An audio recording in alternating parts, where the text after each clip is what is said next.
Yeah. Oh, we're running? Okay. Good evening. Tonight is our last session for the semester of our course, The President, the Press, and Democratic Society. And we're finishing up in fine form with Stephen Crowley of the New York Times, a Pulitzer Prize-winning photographer who has covered the White House. And he's also done a lot of other work that he's going to show us some of the variety of his work and how he got into photography. So he's got a lot of pictures with him. And Stephen, where do you want to begin? Well, I do have a lot of pictures, and if anybody has any questions, feel free to ask them as we go along. And if I were showing strictly the stuff I was doing at the White House over the years, it would get pretty boring, so I threw in a few other things that I had here. So, I've been at the New York Times for 14 years. I've been in Washington for 20 years. I came during the Reagan administration, but came from a family that was very interested in politics. And I have two brothers who work at the Palm Beach Post, which and one's a political editor, the other one's an illustrator. He used to be a political cartoonist. And so I started there as a lab tech in 1978, and my first political picture, can you guys see it on the screen here? Can you guys see it? Yeah, if we don't see it, they don't see it. Is it on there? Yeah.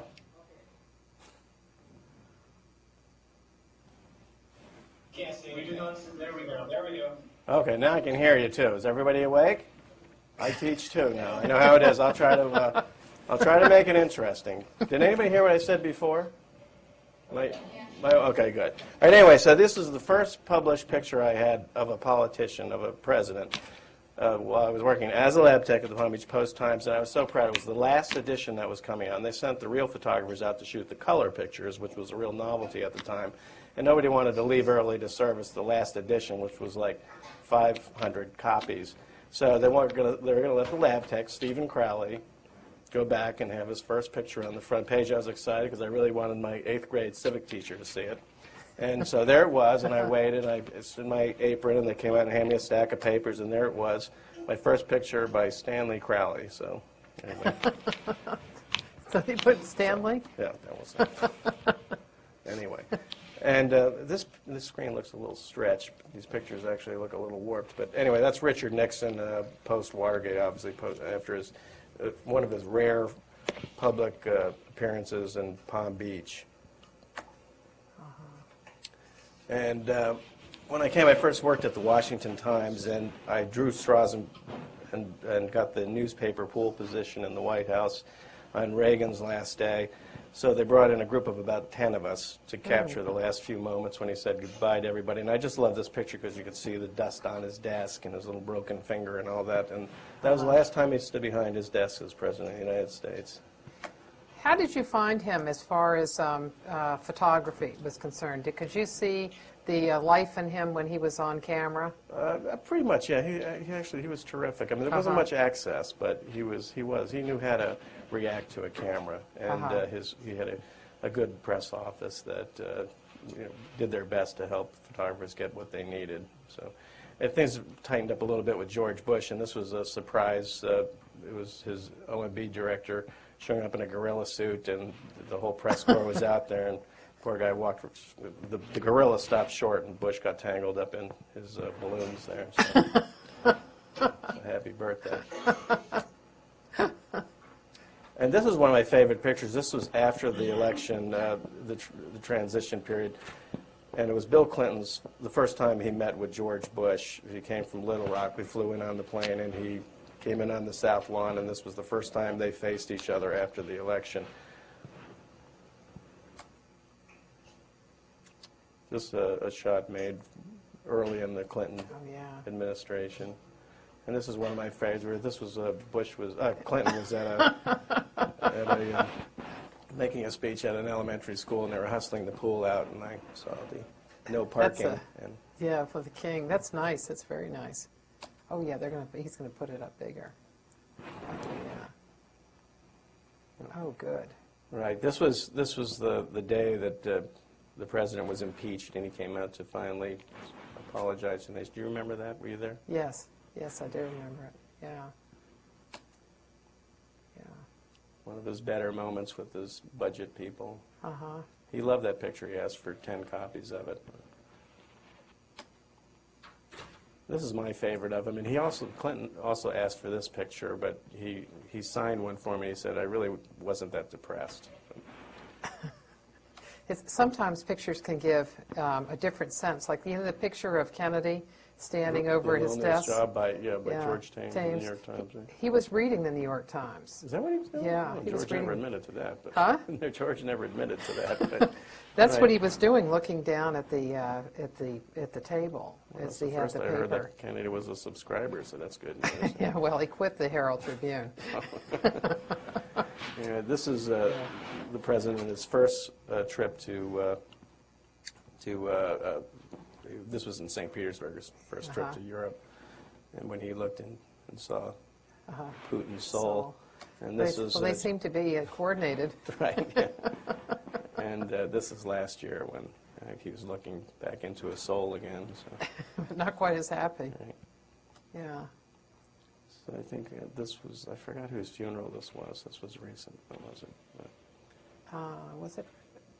Was it Reagan's funeral? I think it was, yeah. Yeah. The service for Reagan, you're right. That's Yeah. what it was. Okay, and that ends that. So this is. So then I also have covered all the campaigns since, well, frankly, since Reagan. I've been involved in them. I spent almost an entire year out with George Bush, so here's just a few frames from different campaigns. Any questions so far? We can't see anybody on the screen anymore. Can't Yeah, hear either. if you all have questions, then shout them out, because we're looking at the monitor with all the pictures, and we don't see you all. Sure they can even hear? Can you hear us?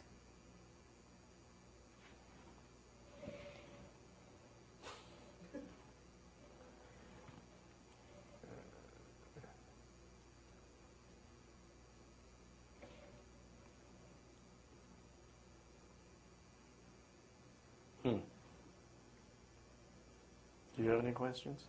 Not so far. Later. Okay. We didn't know it. The pictures. Yeah. So if you all have any questions, just call them out, because when the pictures go up, we don't see you all. We don't hear you either. So. Yeah, it turns out we didn't hear you, so we didn't know if you had any questions. Any questions before we go on? Just a question. Were you guys able to see all the pictures and hear what he was saying? Yes. Okay. Okay. Okay. So a few from the campaigns. Now, do you find that it's difficult to shoot pictures that are somewhat different, because the White House is always trying to herd you in particular areas? Right. Well, obviously the White House and the campaign press people are trying to get you to take the picture they want, the picture of the day, and they go overboard. They're a little overzealous at times, but we do our best to, at least, I mean, if it's a big crowd, we'll show a big crowd. If it's a small crowd, they're trying to put you in a position. They'll deliberately lay it out to make it look like it's bigger than it is. We're not, we'll try to work around that, at least try to get a sense of where the candidate is. And then something like this, when Kennedy opened up his campaign headquarters in the driving school, the next day all that disappeared. Yeah. They covered up everything. That was an unfortunate.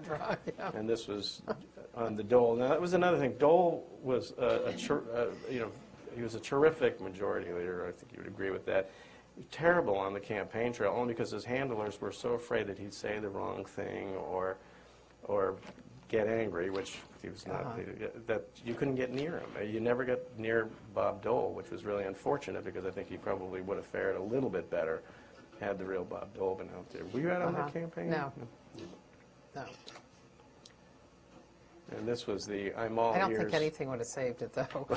Well, I'm just saying, he may have had more They had commercial visits to endorsements. cemeteries, to senior citizens' homes, and all sorts of things. Right, and actually, Joe Lelyveld didn't want to run that picture with the wings. He thought that would have been unfair. So, and they actually thought this was unfair too. This was when people were making fun of Perot's ears. So I'm all ears, but And this was the friendly George Bush as we were out boarding a plane once, serving us all drinks. He was a very funny guy, and you could get pretty close. The access during his campaign was terrific, and you really get a sense of the guy. This was after he lost in New Hampshire. He went to Bob Jones University, and instead of going tight, I just love the hearts and the moment there. Oh, yeah. That is nice. Do you find that that candidates who are running from outside, not as an incumbent, are much easier to get to generally?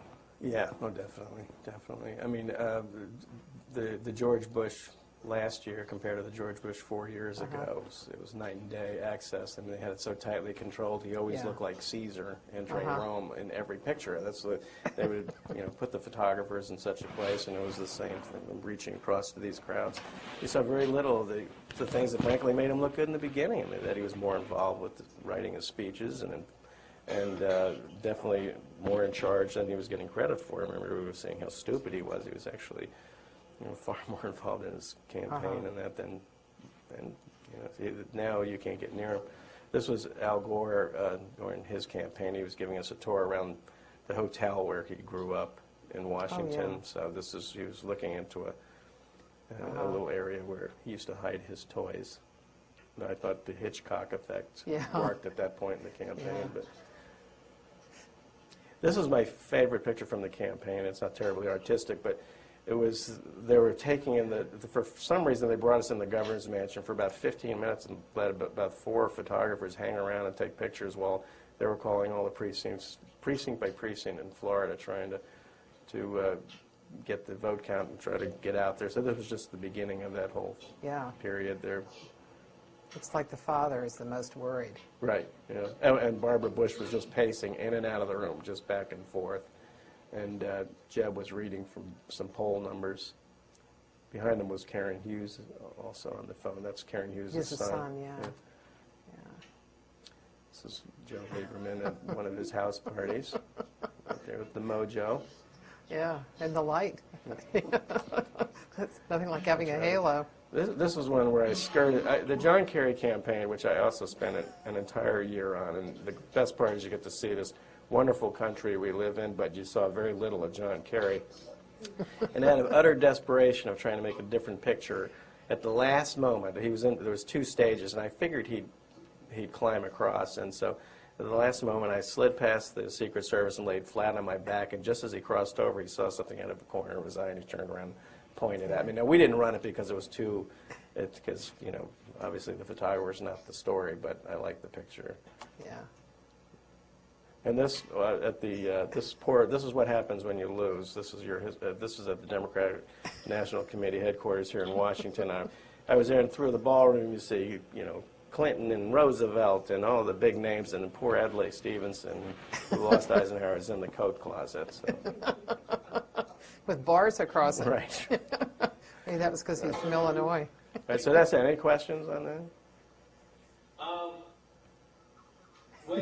When you're on these campaigns, do you see any trends as you're taking the pictures, as far as access, say John Kerry to George Bush? Did you see any trends as you were there that maybe you might think that one candidate was going to win and one wasn't, while you're actually sort of involved in the process? Well, I don't know that it's a trend. I mean, I would say Bob Dole and John Kerry, their campaign, they were so tight that you could never really get a sense. I mean, there was at one point that John Kerry didn't come to the back of his plane for 6 weeks, and the reporters were keeping a calendar. You were out on that, and it was so. The trend is, if there is a trend, it's just you've got these people trying to stage manage every event to fare thee well, and so and the photographers will try to work around that. I mean, we're not there to to work as public relations people for them. We're trying to get a sense of what the crowds are, what kind of crowds you're getting, and how they're acting toward you, and hopefully trying to dissect the candidate, show you a little bit other than John Kerry can go windsurfing. And for 3 days in a row, they took us out on boats to get this windsurfing picture that came back to haunt him. And I don't believe we ever ran it. It was just so staged. At the end, they were yelling, "Did you get it?" And by the 3rd day, he was we could practically reach out and smack him as he was going by. They were so desperate to get this image of him out there. So that's the trend. The trend is to, is not to allow you to find out what the candidate is about, but what they want you to know about them. So just a few on security here. This is at Reagan's funeral here, and it's just it's how sad. When I first came to Washington, the Capitol was like City Hall, and I was so proud of that you could walk in and out, and it was the people's town hall, and now it's turned to this. And on the campaign, this is Secret Service at an elementary school, George Bush protecting, because you never know what an angry 6-year-old will do. And this is Kerry talking to Nagin in New Orleans, and you can't even touch the candidate. You can see the Secret Service removing the hand off of his back from an overzealous. And then this is one of these. So this was George Bush addressing a crowd at a stadium, and again, I mean, I just drifted away up past Secret Service and security to get up to this far up because this looked so ridiculous to me, and because this definitely wasn't the picture they wanted. They had a giant flag behind him and a giant crowd on either side of the flag, so that's the backdrop they wanted, but this was the absurd amount of security they have these days. Where was that? That was in Tampa, Florida. I think that's it. So that's my last security. That's at the White House. You can actually move around a little bit. Anyway. So that's it on security. Any questions on security? Which administration is giving you the most access? I'd like to say they're all terrible, but they are all terrible. And in the beginning, they're a little looser until they figure out that they don't have to give you access, and then things tighten up. George Bush's first 96 days were terrific, and I think that's partly because they were familiar with me because I'd been out with them for so long, and then, I don't know, maybe the paper boy threw the Times in the puddle one time's too many when they were delivering, but I think their access is extremely tight these days, and the best was Gerald Ford, and I think it's because they had a photographer, David Hume Kennerly, who had won a Pulitzer for his work in Vietnam. He's a very well-known photojournalist. He lives in California, and he would help the photographers get access. Nowadays, most administrations, you generally have some pretty young people who don't know anything about photography, and their job is just to keep you behind a velvet rope, and that's it. So I can't really say that since Ford that anyone really stands out. So. Do they try to use their own photographs, that they're really interested in getting you to use theirs? Well, in particular, there was an Associated Press photographer who was on the campaign with us, who later joined the Bush administration. They hired a picture editor, and they simply started doing their own handouts, and a lot of news organizations were using them. The New York Times put a stop to it about 2 years ago, said that's it. I mean, they would just assume control every image that was going out. And And I don't think we're really paying enough attention to that. And still, there's most of the pictures you see of George Bush and a lot of the magazines and overseas are White House handouts. So, and then hopefully magazines, and then we'll put an end to using them. Now we'll use them if it's like a look back, a historical thing, or an investigation. But we're not going for the handouts anymore. So. Because they have, over the years, they really have been very successful in getting their pictures. Yeah, it's terrible. It's the technology makes it very easy for them, and it's outrageous. Because they have not had the same kind of control over print that they've had over photographs. Yeah. And like in special times, like I know it's even the Ford administration during the Mayaguez crisis, they had Kennerly in there taking the pictures, and so everything released was just just his stuff. Yeah. But that's that's usual. Yeah, I mean, you can understand if it's a national security thing, you can, right? But this is, I meet with the top-selling Girl Scout cookie saleswoman, and they still won't let you in for a picture. That's how it's. But this was the one day in the life of George Bush it was his 96th day, and so they allowed me 1 day with him, and this is at 7 a.m. in the morning. You can see the light on up in the residence there. And this is during his national security briefing where he meets with the head of CIA and his national security advisor and that. And obviously, they're not going to allow me in there, but that was his personal aide who keeps him on time, peeking in, watching the meeting as it goes on. So this is meeting with the senator. It's at 9:35 in the morning, as you can see. I can't quite read his speed dialer there. I never could, but. And here he's arguing with John King at CNN before they went on the air. It was all very much comedy afterwards, but that was right before he was still getting mic'd up for it. Was that over China? It was over China, yeah. It was over the China. Well, you planes. have a good memory. Yeah. Yeah. This is with Ari Fleischer, and he spent half his day out on the road, so he was leaving after about. I had this it was like over 20 meetings at that point. It was about 11:30 in the morning. He looked a little tired. Right. And this is landing in Louisiana. Tax relief rally. Behind you, somebody was complaining about the amount of taxes he was paying, and Bush reached over and slapped him and says, "You're telling Noah about the flood." And this is him in his private quarters in the Air Force One, reading Sports Illustrated. And at the dinner that night for a fundraiser in Arkansas. And then on to Crawford, Texas. He just wanted to get out of there, and he went to Crawford, and that's where I dropped out. So, any questions on that?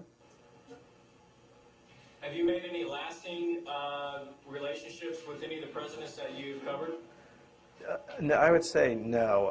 I never even got a nickname with Bush, but if and that's okay. But I don't think I've made any lasting enemies either, except maybe one candidate. But I try to keep a respectful arm's length away from everybody, no matter what my politics, my personal feelings are. I try to treat everybody as fairly and cover them as accurately as I can. And I think that most of the people I work with sort of get that sense, and so that's helped me get some access in that. But but lasting, no. I mean, no, I haven't. So. On the Kerry campaign, since I couldn't get near him, and we were about 6 buses back, and mind you, we're paying like $2,000 a day it costs just to have little Stanley Crowley out there. So, so I did an essay on what the candidates weren't seeing, and or what they were seeing from the bus, but the people they didn't engage in, because you don't dare take a risk anymore. You go from your bus, and you can wave safely from there. You get to a rally, and it's a hand-picked crowd for the most part, or at least it's the local Democratic club or whatever. So this is what I shot out the windows, and I love the way the plastic bags were mimicking the dresses here. So, so was the Believe in America tour, and and this was Las Vegas, where you had this billboard where you could learn to gamble, and then people who to save a few dollars living under those energy lines outside of Denver. All these ran as diptychs. They ran a page of these as diptychs. Flip-flop and Ohio Scary Country. And my rule was it had to be from the window of the bus. I couldn't get out, or that would break the thing. So this was a wedding, obviously, and on the left there is a wedding chapel in Las Vegas. So, I always wonder, well, how am I going to pair these up? And I'm just piecing this together as it's going on. And she's holding a monkey in her arms, which you have to run it pretty big to see, but historians will wonder, But the American dream there in Ohio. Yeah. Some more street stuff, just as they're zipping by. And this only because you'd have to be pretty old to get this one, but there's a barber shop, and on the right is Perry Como, and Perry Como started as a barber shop, and that's he's singing into a microphone, but he was actually started as a barber, so in Pennsylvania. So, all right. So then, when I'm not, I try to work on my little art projects as I go along. So for years I've worked on my Washington Monument. Obviously, we all know this isn't actually the Washington Monument, but so this is called Eyes Waiting. Yeah. This is called History Repeating Itself. We actually ran this one, Al Siegel liked it, but that's a terrible print. I apologize for that. That was interesting, yeah. That's just, Yeah. despite my allergies, I made that picture. That's a terrible print, too. I'm sorry. God, that's terrific. How did you get interested in doing the Washington Monument? Well, again, I grew up in a small town. We didn't have a lot to, we had to.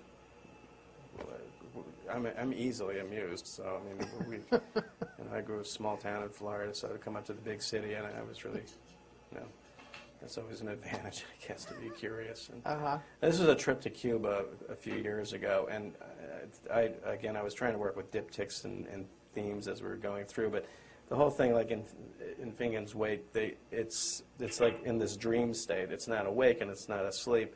And it's the whole sense you get when you're there. People are just waiting for something to happen. So, what year was it? This was about 5 years ago. So, and Florida, this looked like Florida back when I was a kid in the big city. In Miami, the buildings and the air, the sky. This is a cockfighter. They're waiting for the father to come back because it's cockfighting rooster. We didn't have those in my town, but. Do you like black and white over color? I love black and white. I love film. I love a dark room. I love the magic of still watching the print come up in the developer and not behind the electronic camera. The image coming up in that little screen is not quite the same to me. I do all my own printing and I love it. And I miss it. I miss doing it every day, but I guess this digital thing isn't the fad I thought it was. So. It's a fascinating place, Cuba, if you ever get the chance to go down there. So, and that's the end of it there. So. Any questions? Actually, there was somebody at our, a professor in our department who took a lot of trips to Cuba and took students to Cuba. Oh, really? Yeah. Anybody been to Cuba there in that class? No? No. Okay. Martha's going to take you. So, all right, so and this is another thing is what I see in my night terrors. This is actually a building reflected in another building. But if you kind of let the glass bend it and all that, you can create little shapes. So this is Cool Kitty singing a ditty, which is the only title I could come up with. And this is, you can see that's at the White House. You can see the little Speedy Gonzales and this is my father. I used to have we were so poor. We lived in Jersey City. I was in a basement apartment. There was 5 of us in one bedroom. And I used to have this terrible nightmare of this robot crossing the sky. And every time he would take a step, it would go, caw, caw. And I had this dream over and over again until I woke up one night and realized it was my father snoring. And I never had the dream again. So this is a tribute to my father here. This is a skylight in New York City. So. That's just this is from a series I called 10-Minute Gargoyles, things that just come up until the light and shadows change, and so this is called The Flirt. Now, can you see Every Man Loves a Woman in Uniform is the other name I had for it, the woman on the left. We have one person in the audience here that sees it. Thank you. It's very generous of you. And this is in between the rotunda, and the only time I've ever been up in the rotunda, and I saw this face staring out at me. So. And this is Lincoln, who comes out at 10 a.m. every morning at the Union Station, and this is this robot with pigeons making fun of it. So that's on the yeah, that's right. Doesn't Russian seem to be embassy. doing his job, does it? This is a woman I used to date. It's a joke. Okay, and this is what. Okay, that's a long story. I'll tell you some other time. And a few shots. Any questions on that? Okay. What about this one? And this is from a few shots from overseas. I was with Nick Kristoff. We were doing Joe Levo was the editor. We were doing something on the future of Africa, and this was in the Congo. We came across this famine. These are the Interahamwe from Rwanda, from the massacre in Rwanda. What year was it? 97. And this was, we were crossing the Congo on a barge, and this guy just kept staring at me. And this was a truck light that was on the, I just kept, anyway, he just kept staring at me. He had the Hutu eyes, I call it. This little Palestinian kid showing off his scar, very proud of it. This is from Kosovo. More Kosovo. This were some Serbs. There were some torture victims, some Serbian torture victims. And this is the victorious. You know what's happening there. Now this is a few things from the war. This is a war plan they were doing in Kuwait. I just like because the truck came over. It looks like it knocked the sign over. It was just a little visual joke. Okay.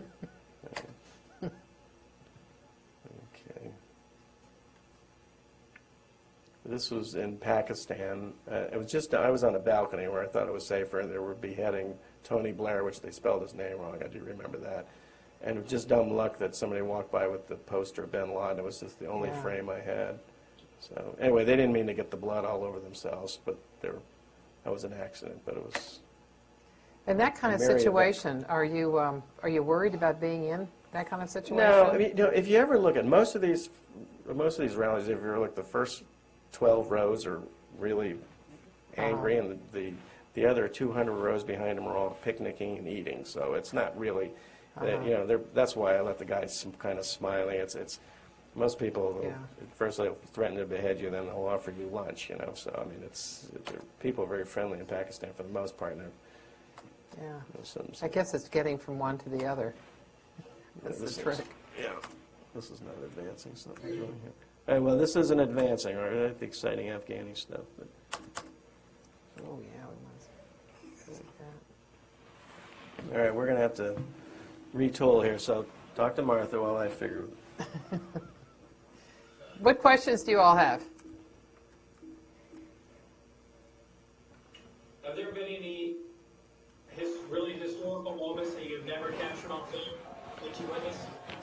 That I didn't capture on film? Yeah, that you were right there and you witnessed? I don't think so. Not yet. Of course, that's always one's worry. But no, I don't think I've missed anything yet that was terribly historic. There was a few arty pictures I missed that haunt me to this day, but nothing. The problem is there's little access to anything these days. But something that I was there and I missed. No, not yet. Do you find that sometimes you're taking pictures and only when you come back and start looking at them do you know what you got? Well, I think in the days of film, that was it. I mean, it was an entirely different experience. You had a sense. You more often hoped you had it. Nowadays with digital, just look, you either have it or you don't. You just keep shooting. So it's not quite as. What are the advantages of digital? Well, the obvious advantages are speed, but the disadvantage, I think, is just the way you engage in making the picture. It's kind of like digital's like walking a tightrope with a big net underneath it. If you can wave to your friends and bounce up and down and make the crowd go, oh, but if you fall, the net's there, and that's the computer, that's Photoshop. And I think, it saves everything. You can sharpen it, save the color, make it any color you want, to where it's almost a problem in some quarters because you wonder what to believe anymore. With film, you either had it or you didn't, and you're on that tightrope and you're using all your senses. And so the whole experience of how you approach things, I think you're much more aware and you're much more in tune of what's going on because you have to be. You have to pay attention. So I think I did better work with film, and I just do more work now with digital, but that's it. Do you find that you increasingly get used to it? Or you increasingly miss black and white film? Well, I mean, it's I have no choice but to get used to it because that's what the New York Times wants to use. But Have the cameras gotten better? I mean, the resolution is I mean, the camera. Look, I mean, I think you can start with a picture of Bush and make it Shrek. At this point, I mean, you can do anything with computers. So, I mean, that's the point. It's. At what point is, too much, so. Okay, now, without having to go through all this stuff again. Since you just brought up the point about market demands. How important are kind of aesthetic concerns versus narrative or I think they've always been equally as important. So it's just that I think there's so many pictures out there, and you know, it's lost some of its uniqueness for sure. But you know, it's still, you have to know how to tell a story, and you still have to get the experience.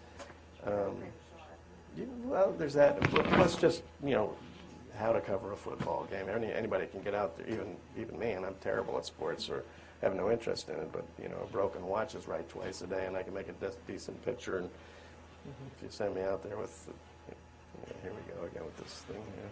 Okay. So, anyway, well, you know what? I think I'll spare you all the rest since it's. Oh, can't we do your Afghanistan? Come on. Wait, oh, I'd be happy to show it. Yeah. It's. Oh, yeah, we've got lots of time.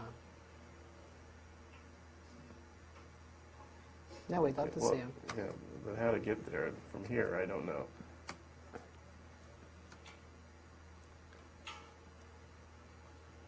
All right, let me see if I can try something different here. I know what I can do. It'll take me a minute. So this is why computers are just a fad. They never work right when you need them.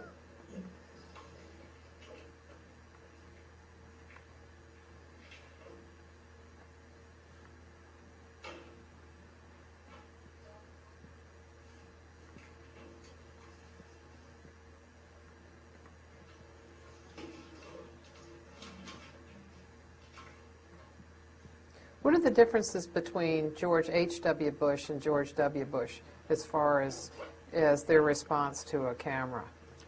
You know, I think most politicians are so used to having cameras around that they put up with it. I would say there's really no difference. George Bush, 43, was just fine around camera. I don't think anybody likes to have cameras around them, but they know it's part of the job. So they were pretty much the same. The access was the same. We all pretty much start complaining around this point in their administration, but it's all pretty much the same. So. Lincoln seemed to love to be photographed. It's true. He didn't have to sit as many times, I guess, but Yeah. and it was black and white, and everybody likes to pose for that. So and digital, nothing. And it was Matthew Brady. Yeah. So decided he would do it. I just have a few things from Afghanistan. I thought everybody would be so. I went to Afghanistan with Tim Weiner and with well, there's a bunch of us there, but we wound up in Jalalabad. We went there the morning after bin Laden left Jalalabad. A bunch of us went, finally got across the border from Pakistan. We've been trying for weeks. And the gift shops weren't open. It was definitely, okay.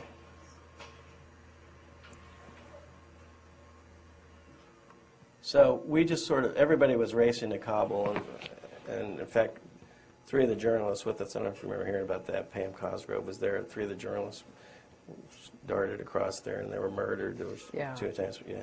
They were with our group. We had decided to stay just because we had so many people in Kabul that we would work that region. And it was 22 miles away from Tora Bora, which was at that point kind of this mythical place. So we worked that area, and let's see if I can get past this.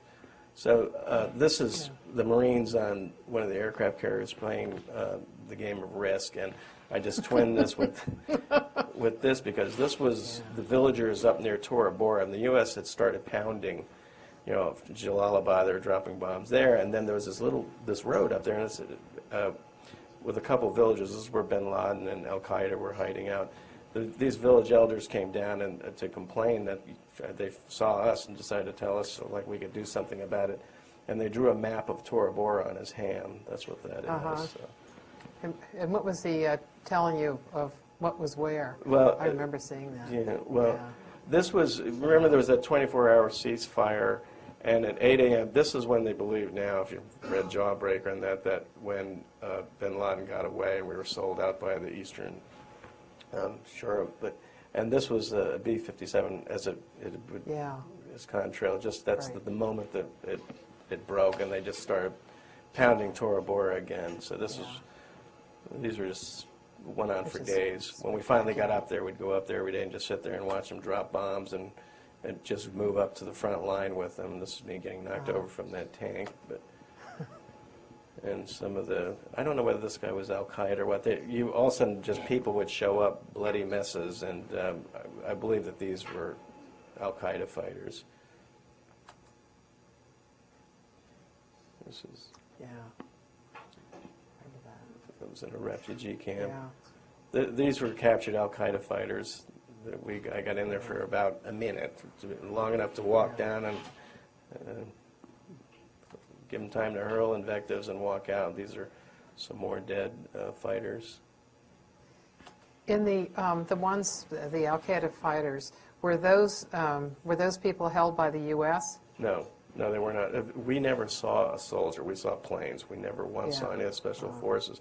We were just a bunch of, we were just there. You know, there was no local police force or anything. We were, we were with the Eastern Shore supposedly, but we would just sort of drift around, and the most protection we had were the leftover bodyguards that Geraldo Rivera had when he showed up.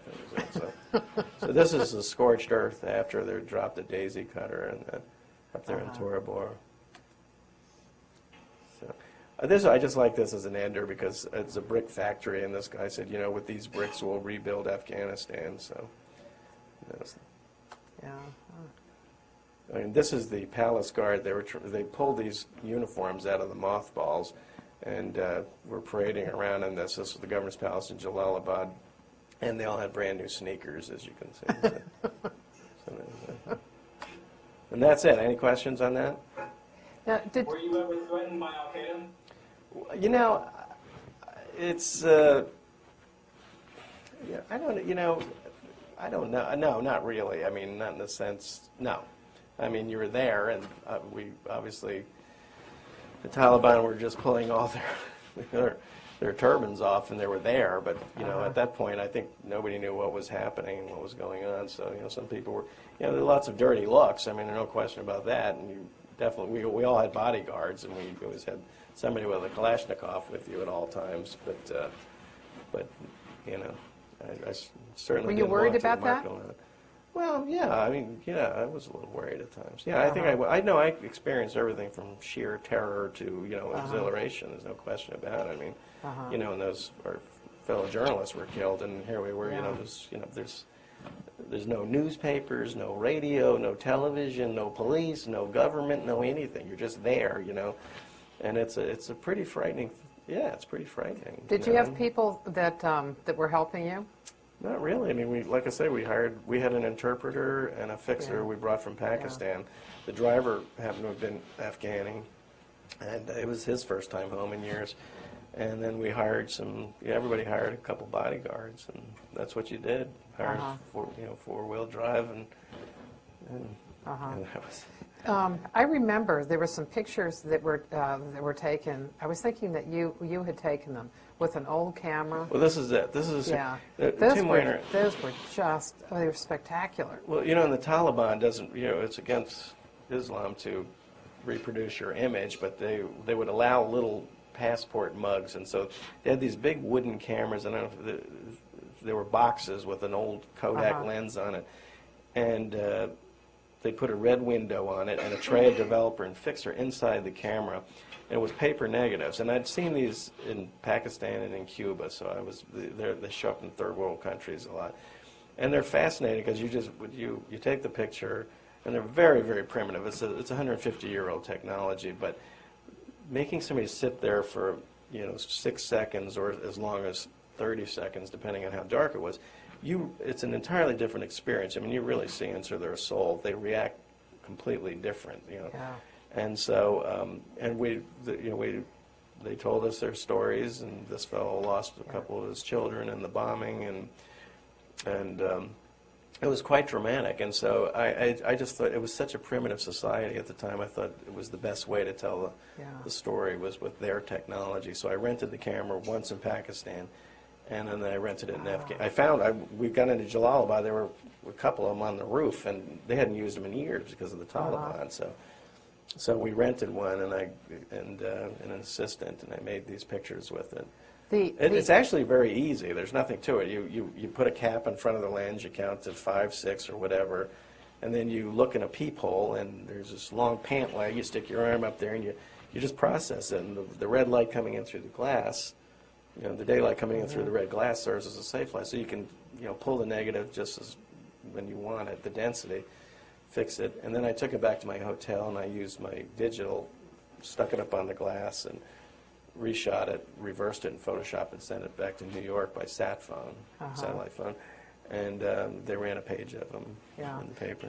And the interviews that were with them. Very dramatic. I wish I had them with me. Just but terrific. They were so sad when you hear the stories that the children tell. These are rag pickers, and they make their living just finding bits of cloth and that, these poor children. And every one of them had an amazing story. Yeah. And they seemed optimistic. They seemed optimistic. Yeah, I think I mean, they were. I mean, like a lot of people were happy to see people from the West. I mean, there was one guy, I don't have him here, shaved his beard off. And believe me, what happened, one guy, they were shaving their beards off. One guy he was pulled off a bus by some Taliban fellows, same road where those journalists were killed, and they cut off his nose and his ears because he'd shaved his beard. So, and this was a shoe shine boy named. Yeah. This was another little rag picker. She actually picked little pieces of plastic is what she did. Of course, you're not allowed to photograph women in there unless they're young girls. So. He was a carpenter, this guy. Did you do the interviews? No, Tim Weiner was there, and we had an interpreter. So, but we had huge crowds would gather around, and this was a fruit picker.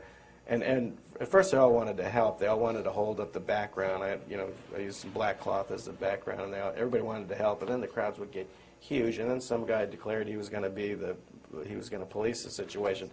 Started whipping people. So 3 times we had to break everything down and move, leave for a while, and come back just to do about 15 interviews. I mean, that was it. I mean, it would just.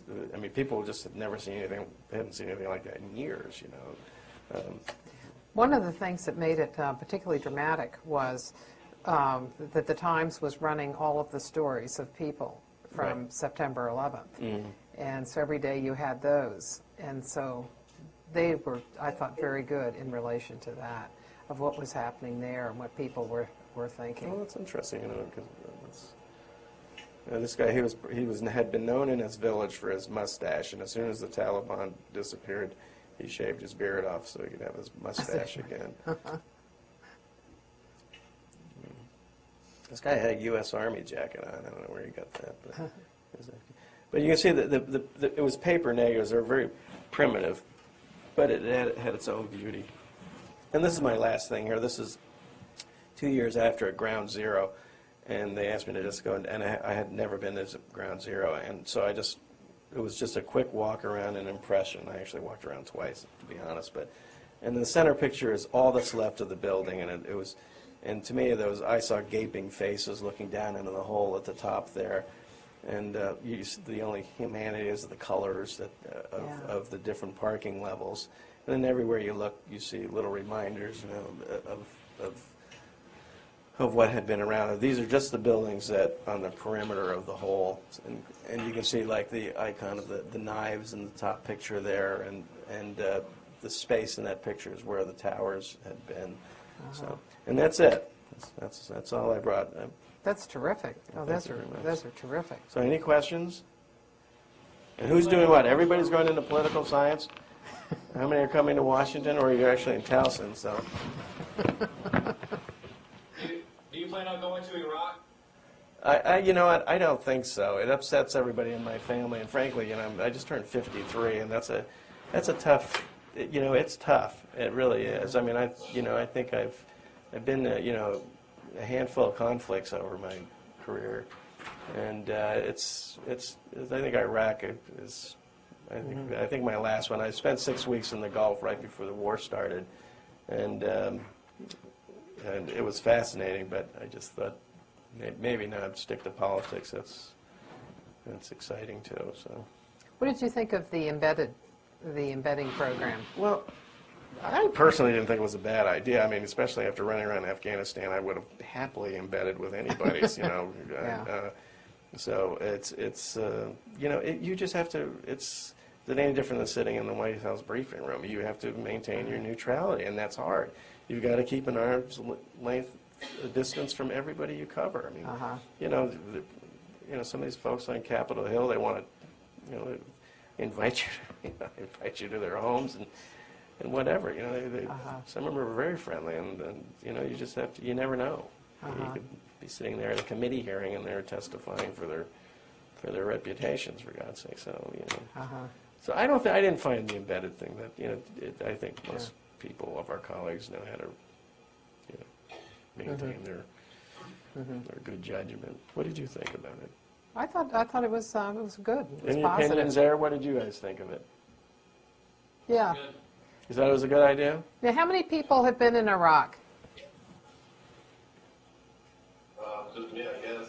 Who's me? And what circumstances were you there? The military? I was with Marine Infantry in Iraq. Well, I was a automatic rifleman. What outfit were you with? I was a 2nd Battalion, 6th Marines, Fox Company. Oh, yeah. Did you have any reporters embedded with you? No, we did not. I had very limited contact with media while I was over there. We only came across them, I want to say, at a maximum of 3 different times, and that was only just for a matter of maybe an hour or so. What do you think of the coverage these days? I don't think too highly of it. Well, I think most people in the military agree with you. So What do you think's missing? I wouldn't necessarily say that the media is completely biased and they want to make the war look bad, but basically it's just the nature of the beast. I mean, people want to see shock and awe, and you know, you're not gonna get a front cover story if you write an article about how they're rebuilding a school or turning the power back on, you know. But if you have a picture of a car bomb or something, it's more powerful journalism. So that's what you're going to see coming out there. Yeah, it's hard for me to comment on that. I know that when we were in Afghanistan, I mean, it was obviously it was different. It was so, you know, we were clueless. There was nobody to brief you in the morning. You had no idea what was going on, and I think we did our best with this little incremental story by story showing how it was, you know, opening up a radio station, and you know how the NGOs were coming back, and they were trying to show that we tried to show that and get the people's story in that. But you're right. I think that when a lot of people feel the same way you do, and I read a lot of online blogs and that, and so it's pretty. Yeah, the feeling's pretty strong out there. I don't know how we can. Far be it from me to criticize because I'm not there, but I think Iraq's really tough, and it's hard to get. Frankly, I think it's hard to get experienced people out there for a lot of news organizations. It's expensive, it's dangerous, and you know. And what about political coverage? What do you all think about that? What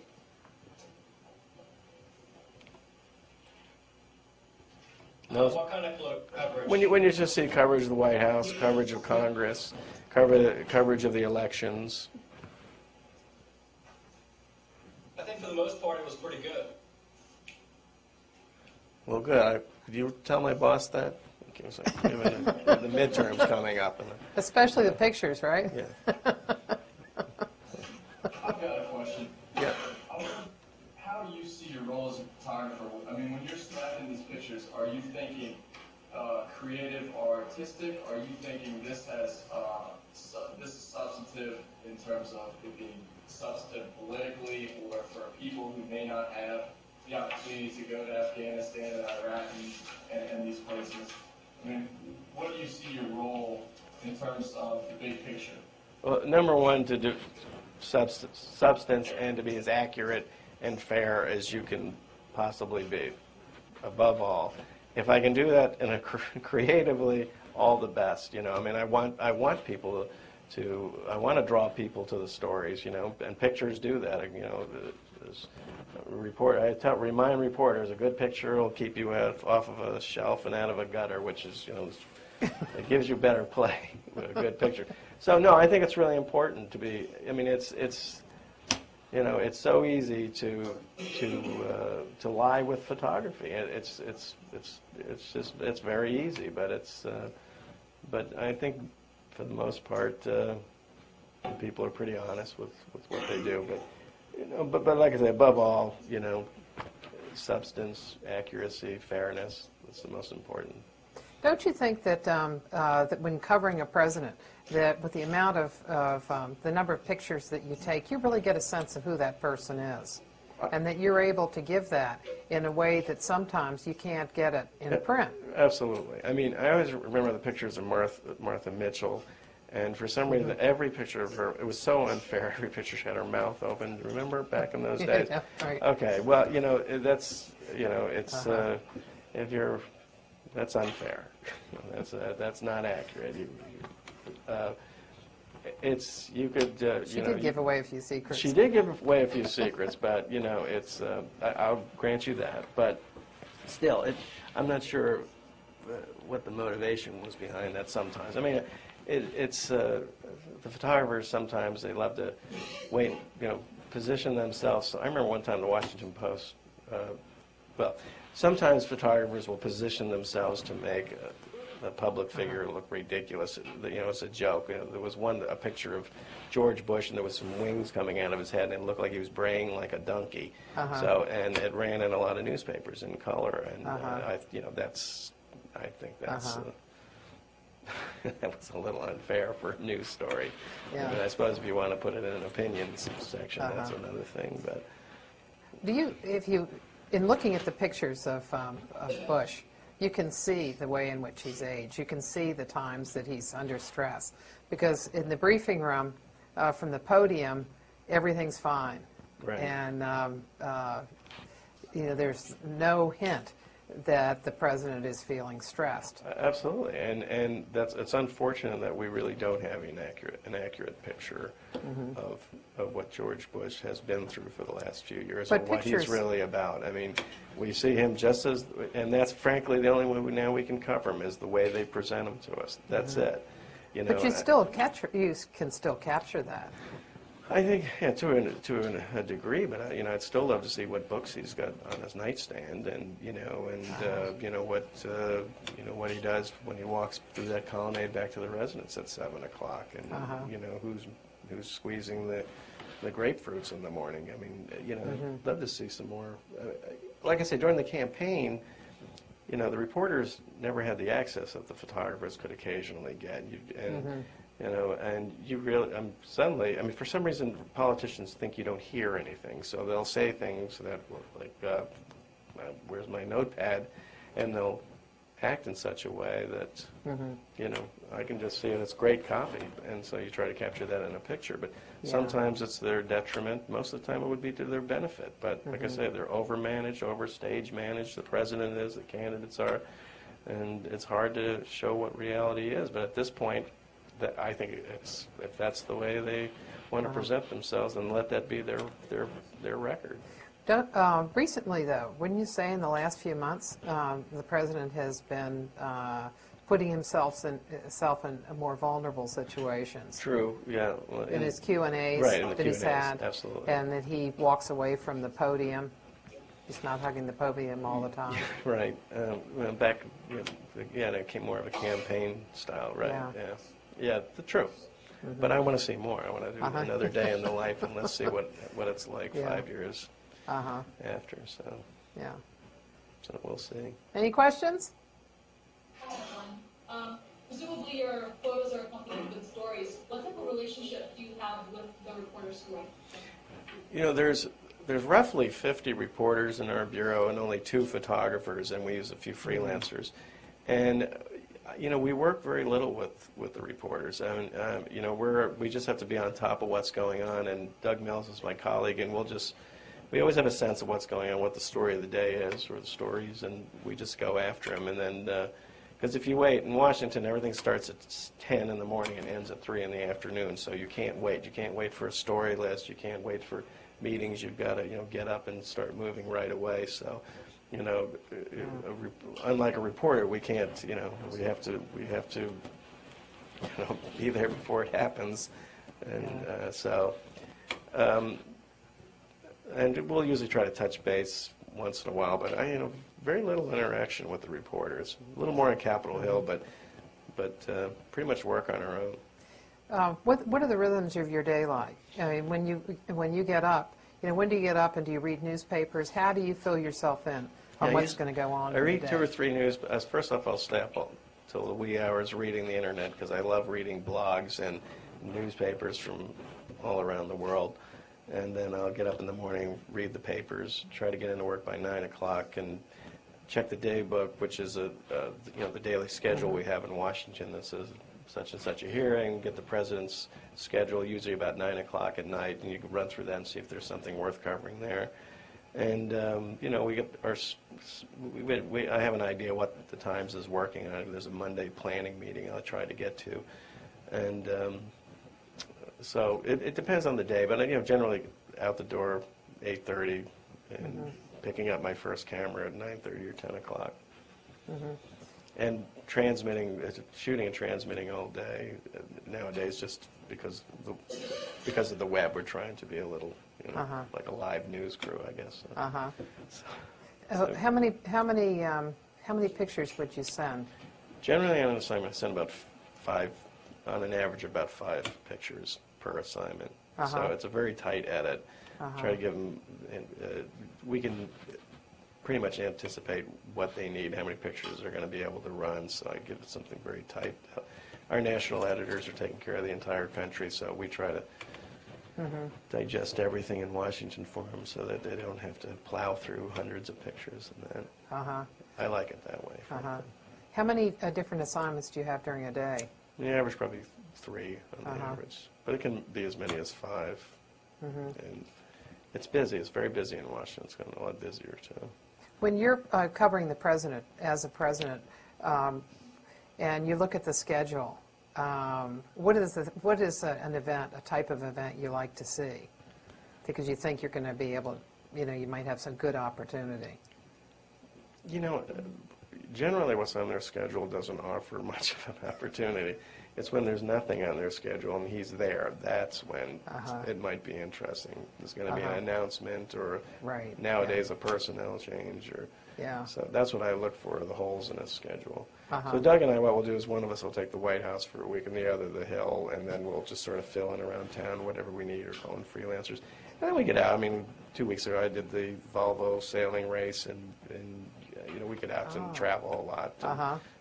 Doug went to the Olympics, and so we get out of Washington a bit too. So you were on the boats? I was. Which one were you on? The Erickson.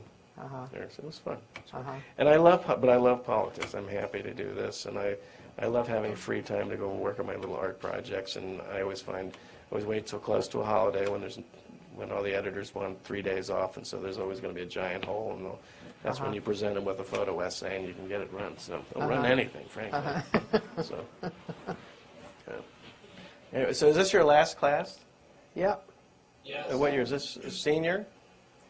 Well, they're variety. Is this your last class for your college career for any of you? Yeah. Well, congratulations. When's graduation?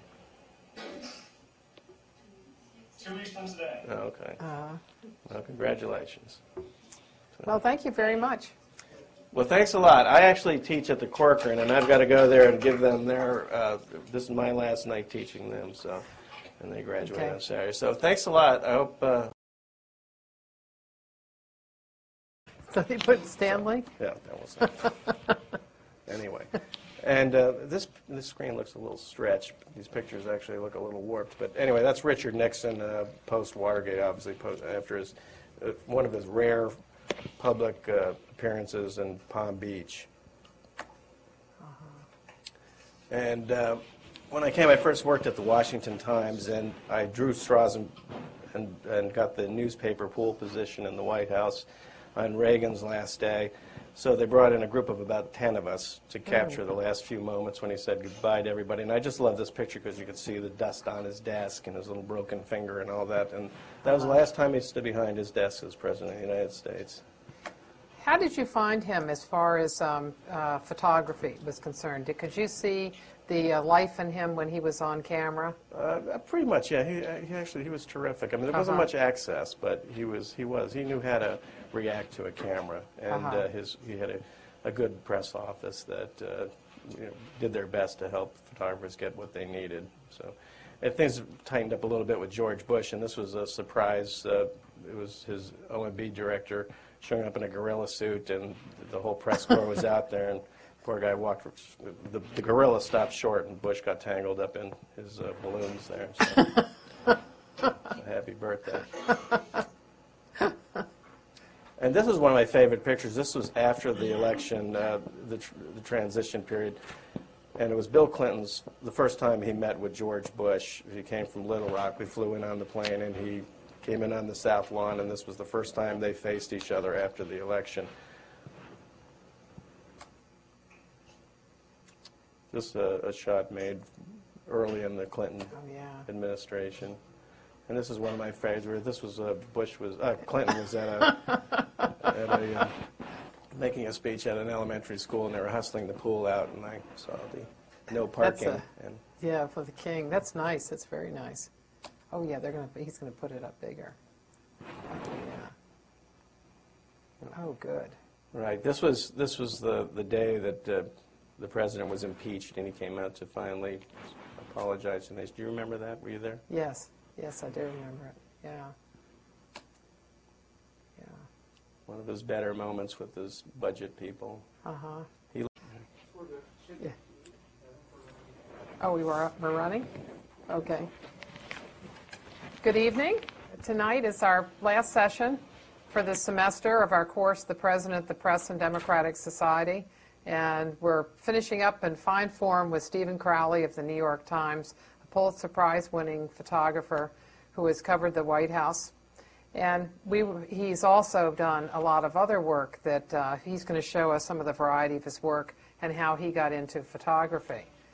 So he's got a lot of pictures with him. And Stephen, where do you want to begin? Well, I do have a lot of pictures, and if anybody has any questions, feel free to ask them as we go along. And if I were showing strictly the stuff I was doing at the White House over the years, it would get pretty boring, so I threw in a few other things that I had here. So, I've been at the New York Times for 14 years. I've been in Washington for 20 years. I came during the Reagan administration, but came from a family that was very interested in politics. And I have two brothers who work at the Palm Beach Post, which and one's a political editor, the other one's an illustrator. He used to be a political cartoonist. And so I started there as a lab tech in 1978, and my first political picture, can you guys see it on the screen here? Can you guys see it? Yeah, if we don't see it, they don't see it. Is it on there? Yeah.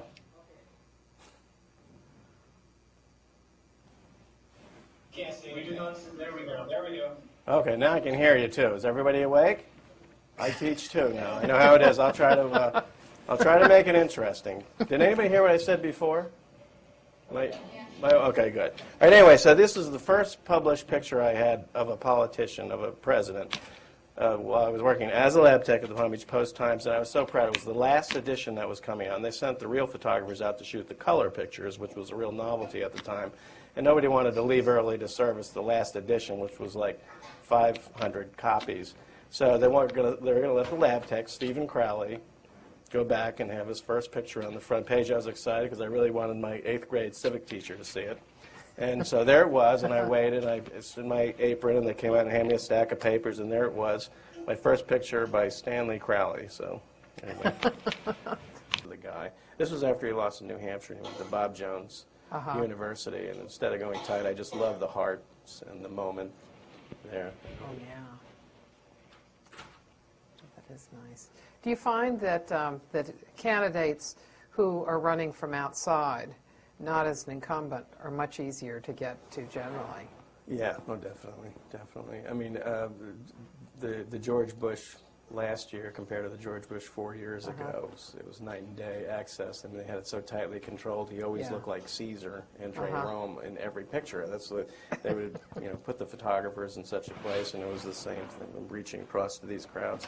You saw very little of the things that frankly made him look good in the beginning. I mean, that he was more involved with writing his speeches and definitely more in charge than he was getting credit for. I remember we were saying how stupid he was. He was actually far more involved in his campaign and that than And now you can't get near him. This was Al Gore during his campaign. He was giving us a tour around the hotel where he grew up in Washington. So he was looking into a little area where he used to hide his toys. But I thought the Hitchcock effect worked at that point in the campaign. But this is my favorite picture from the campaign. It's not terribly artistic, but they were taking in for some reason they brought us in the governor's mansion for about 15 minutes and let about 4 photographers hang around and take pictures while they were calling all the precincts, precinct by precinct in Florida, trying to get the vote count and try to get out there. So this was just the beginning of that whole period there. It's like the father is the most worried. Right, yeah. And Barbara Bush was just pacing in and out of the room, just back and forth. And Jeb was reading from some poll numbers. Behind him was Karen Hughes, also on the phone. That's Karen Hughes' son. His son, yeah. This is Joe Lieberman at one of his house parties, right there with the mojo. Yeah, and the light. It's nothing like having a halo. This was one where I skirted the John Kerry campaign, which I also spent an entire year on. And the best part is you get to see this wonderful country we live in, but you saw very little of John Kerry. And out of utter desperation of trying to make a different picture, at the last moment, there was 2 stages, and I figured he'd climb across. And so at the last moment, I love that picture. He asked for 10 copies of it. This is my favorite of him, and Clinton also asked for this picture, but he signed one for me. He said, I really wasn't that depressed. Sometimes pictures can give a different sense, like the picture of Kennedy standing over his desk. Job by George Tames in the New York Times. Right? He was reading the New York Times. Is that what he was doing? Yeah, oh, he was George reading. Never admitted to that. But Huh? No, George never admitted to that. But that's what he was doing, looking down at the table as he had first the I paper. heard that Kennedy was a subscriber, so that's good news. Yeah, well, he quit the Herald Tribune. Yeah, this is the president in his first trip to this was in St. Petersburg, his first trip to Europe, and when he looked and saw Putin's soul. And this is they seem to be coordinated. Right. Yeah. And this is last year when he was looking back into his soul again. So. Not quite as happy. Right. Yeah. So I think this was, I forgot whose funeral this was. This was recent. When was it? Was it Reagan's funeral? I think it was, Yeah. The service for Reagan, you're right. That's what it was. Okay, and that ends that. So this is. So then I also have covered all the campaigns since, well, frankly, since Reagan. I've been involved in them. I spent almost an entire year out with George Bush, so here's just a few frames from different campaigns. Any questions so far? We can't see anybody on the screen anymore. Can't hear if you all have questions, then shout them out, because we're looking at the monitor with all the pictures, and we don't see you all. Sure they can even hear? Can you hear us?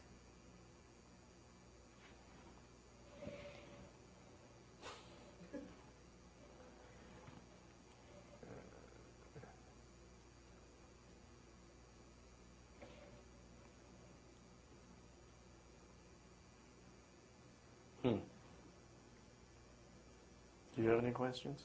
Not so far. Later. Okay. We didn't know it. Yeah. So if you all have any questions, just call them out, because when the pictures go up, we don't see you all. We don't hear you either. So. Yeah, it turns out we didn't hear you, so we didn't know if you had any questions. Any questions before we go on? Just a question. Were you guys able to see all the pictures and hear what he was saying? Yes. Okay. Okay. Okay. So a few from the campaigns. Now, do you find that it's difficult to shoot pictures that are somewhat different, because the White House is always trying to herd you in particular areas? Right. Well, obviously the White House and the campaign press people are trying to get you to take the picture they want, the picture of the day, and they go overboard. They're a little overzealous at times, but we do our best to at least, I mean, if it's a big crowd, we'll show a big crowd. If it's a small crowd, they're trying to put you in a position. They'll deliberately lay it out to make it look like it's bigger than it is. You know, we're not, you know, we'll try to work around that, at least try to get a sense of where the candidate is. And then something like this, when Kennedy opened up his campaign headquarters in the driving school, the next day all that disappeared. Yeah. They covered up everything. That was an unfortunate. And this was on the Dole. Now, that was another thing. Dole was you know, he was a terrific majority leader. I think you would agree with that. Terrible on the campaign trail, only because his handlers were so afraid that he'd say the wrong thing or get angry, which he was not, that you couldn't get near him. You never got near Bob Dole, which was really unfortunate because I think he probably would have fared a little bit better had the real Bob Dole been out there. Were you out on that campaign? No. No. And this was the I'm all ears. I don't think anything would have saved it, though. Well, I'm just saying, you know, he may have had more They had commercial visits endorsements. to cemeteries, to senior citizens' homes, and all sorts of things. Right, and actually, Joe Lelyveld didn't want to run that picture with the wings. He thought that would have been unfair. And they actually thought this was unfair too. This was when people were making fun of Perot's ears. So I'm all ears, but you know. And this was the friendly George Bush as we were out boarding a plane once, serving us all drinks. He was a very funny guy, and you could get pretty close. The access during his campaign was terrific, and you really get a sense of